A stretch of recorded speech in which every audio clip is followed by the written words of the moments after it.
I got a little bit of work to do here on this 4320 John Deere. Let me get it zoomed out.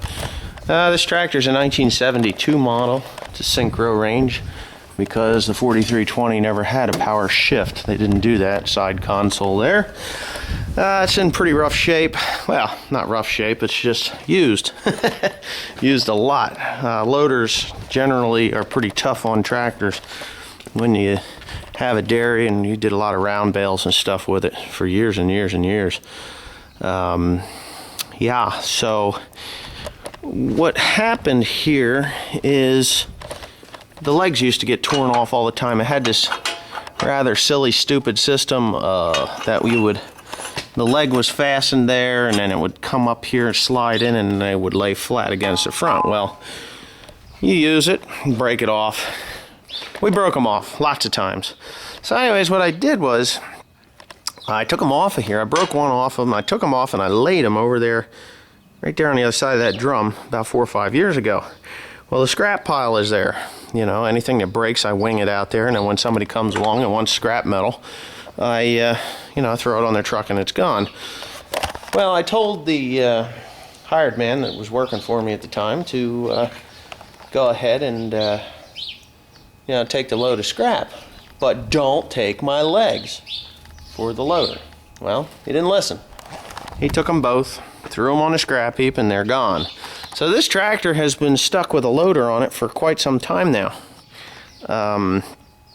Yeah, quite a long time. It's I used to love to plant corn with it, but it's got some issues. I got an oil leak up inside here. There's a piston for the power takeoff, and I believe the clutch, no, it's a mechanical clutch, but the power takeoff has a little piston into it, and the O-rings go bad. So I'm told that the O-rings go bad. So what I'm doing is I'm going to make legs for it. I'm going to cut these off. 1, 2, they're going off of there, and yeah, this side too. So that'll be completely gone. I guess at some point I must have welded that to hold it in place, because they used to rattle around something terrible. Oh, here's part of it too.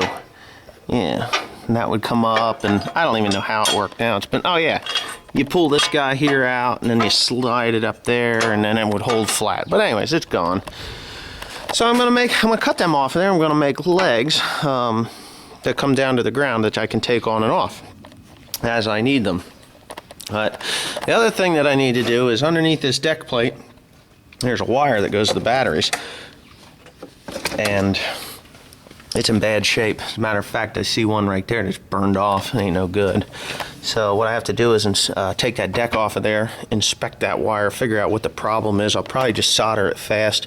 This guy here, I'm gonna hardwire, solder that thing fast to that terminal there. But anyways, I figured something out there. But that's what I got to do so I can get the thing started up and shut off when it's supposed to be started up and shut off, without having to pull it, because that's a pain in the ass. And then I'll work on the loader.